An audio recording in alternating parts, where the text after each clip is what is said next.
Bwawa la nailoni hili, bwawa la saruji ndo tunatengeneza hapa kutoka zile hatua za awali. Leo tunaendelea na zoezi la kuweka installation.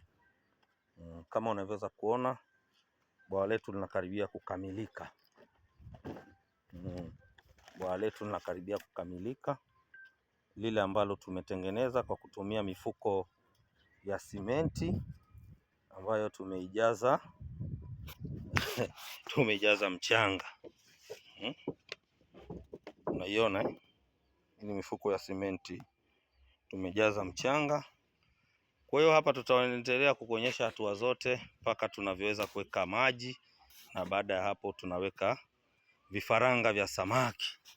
Usisahau kufollow channel yetu. Karibu sana Kilimanjaro Fish Farm, tukupe huduma bora za ufugaji bora wa samaki, tukutengenezee mabwawa madogo mazuri kama haya. Sio lazima uchimbe chini, unaweza ukawa unaishi hata nyumba ya kupanga, sisi tukaja tukakufanyia design, na baada ya hapo tukakutengenezea bwawa lako na ukafuga samaki wako vizuri tu.